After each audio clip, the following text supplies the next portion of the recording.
Uhum. assim, a gente tem um ambiente de laboratório controlado, como você está Uhum. dizendo, em que o próprio pesquisador ele determina as condições e controla tudo. Agora, se, por exemplo, a gente imaginar numa possível Terra, né, um ambiente de bilhões de anos atrás, que é um planeta inteiro, né? Uhum.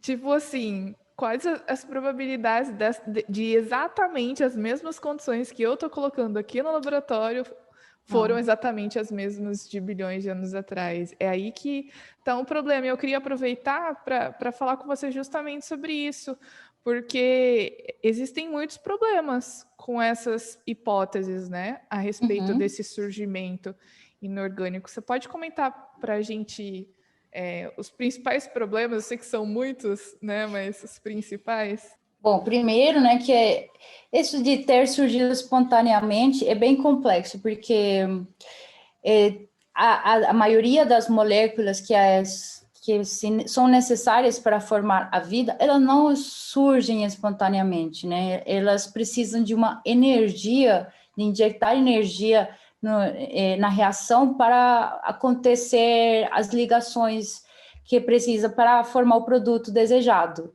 Então, esse seria um dos problemas. Não tem energia desse nível tão grande para você produzir essas moléculas. Segundo, até poderiam ser formadas essas moléculas com temperaturas altas, como se diz que aconteceu nas fontes hidrotermais submarinas, mas essa temperatura, ao mesmo tempo que ela formaria os produtos pelo fornecimento de energia, ao mesmo tempo degrada os compostos. Você vê nos artigos científicos falando assim, a gente conseguiu obter os produtos, mas eles duraram uma semana, horas, minutos, eles degradam. Então, se formam, mas já se degradam.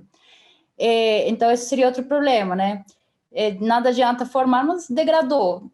E também, outra coisa, se você formar, vai ter algumas misturas que são, mesmo no laboratório, que você tem todas as condições controladas, por exemplo, para produzir ribose, que é o açúcar dos ácidos nucleicos, você faz umas reações muito complexas, e dessas você obtém uma mistura de muitos açúcares, mesmo sendo feita por um químico super experimental, você vai ter uma mistura da qual você vai extrair a ribose e vai obter só 1% da massa, do peso total, vai obter 1% de ribose.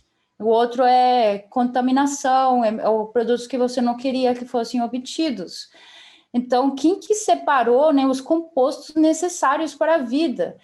E outra, tipo, quando você vai analisar as condições de síntese dos diferentes compostos, por exemplo, ribose, bases nitrogenadas, as ligações fosfato, os aminoácidos, a ligação peptídica para formar as proteínas, tudo isso, cada uma dessas reações requer condições diferentes de temperatura, de pressão, de compostos auxiliares das reações, são muitos detalhes. Tipo, cada um são diferentes, são extremos. Por exemplo, uns precisam pH básico, outros precisam pH ácido.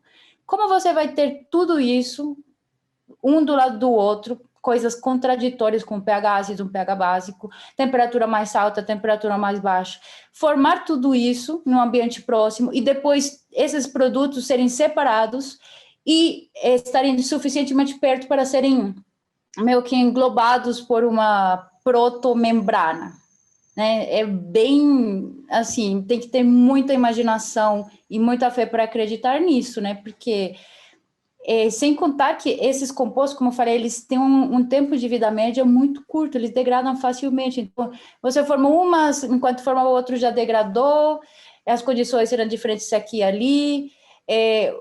Teria que ser muitas coisas muito acertadas no momento exato, no ponto exato, todo mundo pertinho, entendeu? É muito forçado. Uhum. Quando a gente ouve esse tipo de coisa relacionado a um assunto que já estava sendo afirmado como certo, como fato, faz a gente pensar, né? Tipo, não, peraí, as coisas não estão tão bem estabelecidas assim. Mas Não. também É importante eu acho que é importante a gente pensar pelo outro lado, né? Porque as pessoas que são ateus, por exemplo, né? E muitos cientistas são ateus. Essa eu acho que é a hipótese mais próxima que para eles é plausível a respeito da origem da vida, porque se eles não sabem agora, em algum momento eles vão descobrir, né? E para a gente que tem a crença num Deus que é criador, que planejou, e a gente crê que foi ele que criou a vida, né?